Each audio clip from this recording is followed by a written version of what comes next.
and the business opportunities to flourish by way of normal economics, not by an overregulated or limitations on the amount of licenses going forward. All right, so that, let me make my point on that. Opportunities. Business opportunities as well for those that are getting involved. Prop 1, I think, at a minimum, if it's not this year, next year, micro businesses,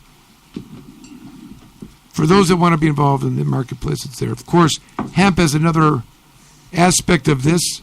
Legislation just passed, federal hemp farming bill, makes hemp not within the definition of marijuana anymore, not something precluded from banking, transporting across state lines, and really creates a lot of opportunities for the state of Michigan to reinvent itself as not just a farming community, but also a industry. We can talk more about this later. Josh is here, but we are going to be having our first membership drive meeting for the Michigan Hemp Industries chapter. Right. It's going to be last week. January. We'll announce the date shortly, but it is going to be a call to order and education and development of the membership program with other events and such forthcoming thereafter. We can leave it right there. Okay, moving back to the what's to be expected. Are there concerns that remain? Well, of course there are, because we're just like with the MMA. We had 85 years of the greatest propaganda campaign in the history of propaganda, and then the Medical Marijuana Act passed, and people are like, well, we thought the law was okay before. We still have that issue. We still have prohibitionists. We still have legislators that are going to be antagonistic to moving forward. It exists, right? We know that our legislature on the way out the door had maybe close to enough votes to gut the Prop 1. It didn't happen, thank goodness. But these people exist. Let's hope that the leadership that now exists acts on the mandate it's been given to fix these problems with authenticity and genuine interest of fulfilling the voters' will. I think a struggle going forward is going to be between science and irrational fear. What do you know about that? Science and irrational fear. That could be a debate that's taking place in our country and a lot of other topics and issues. But as the concerns develop and legislation is deemed necessary, more regulating, more rules, more taking away of your freedoms, every time you might get a little piece of the board back and the side of freedom, they're going to take a little bit more away. But the driving issue is what I'm referring to, and unfortunately, let me just say that I'm not as optimistic about issues regarding possession and growing of plants as it's going to be driving.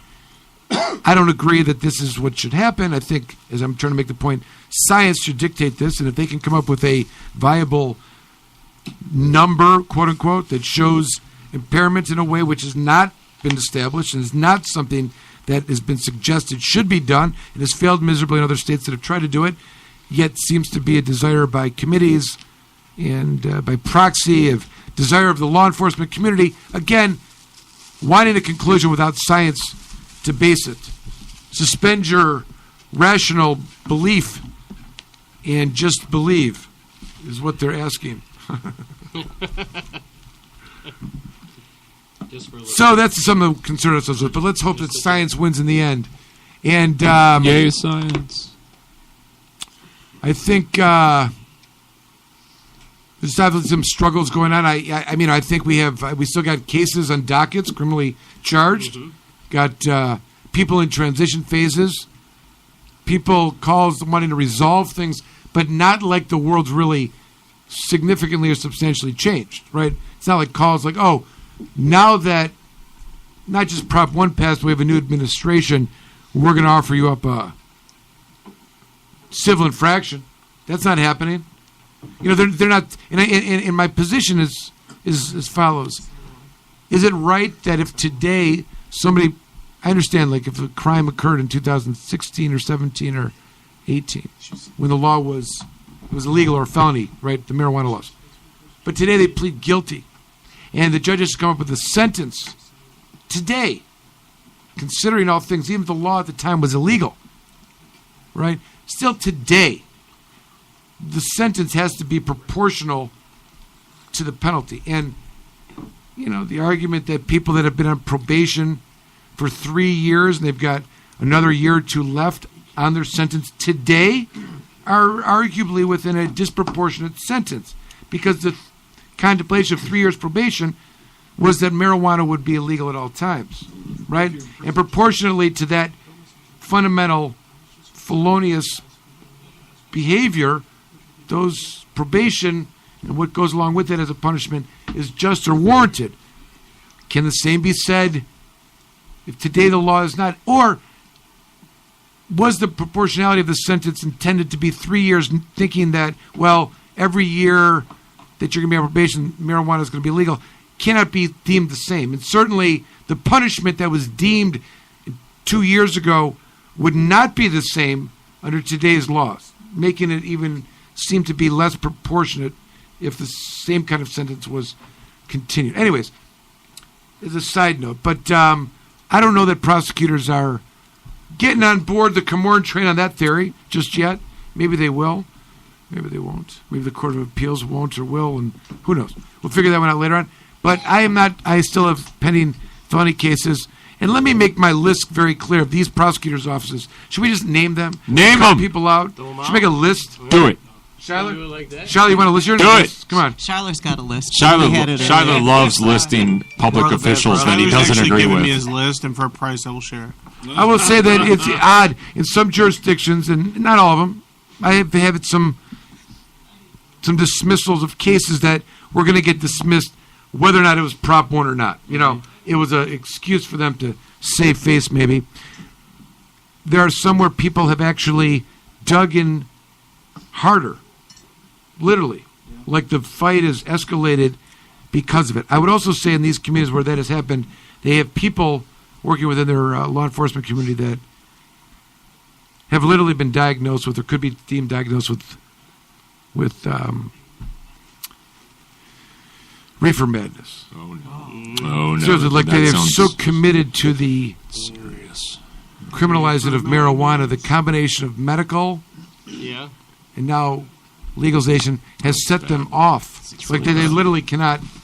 And yes, and there's, we could be hearing about that soon. All right, so struggle's far from over. There's going to be some decisions about some cases. Of course, one of the things that we can look to is how Colorado and Washington State and Oregon have dealt with that in terms of taxing and the changes in the government's collection of said things. I think Michigan is by far slower to evolve its intended regulatory system than the others.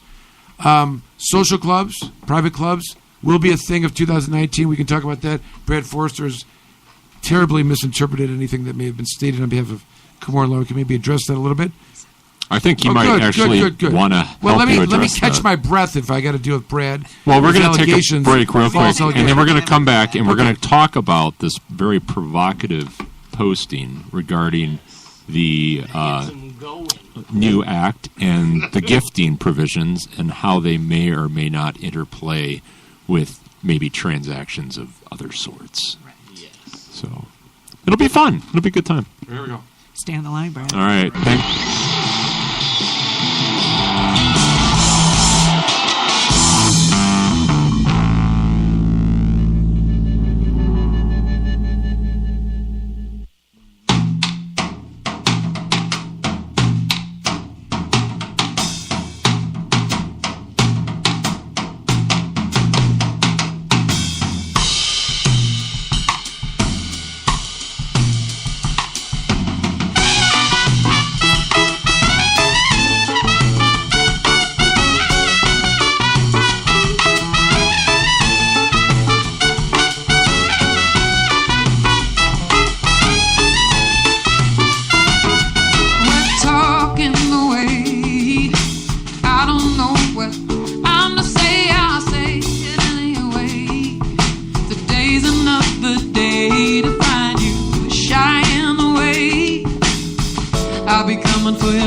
That's it.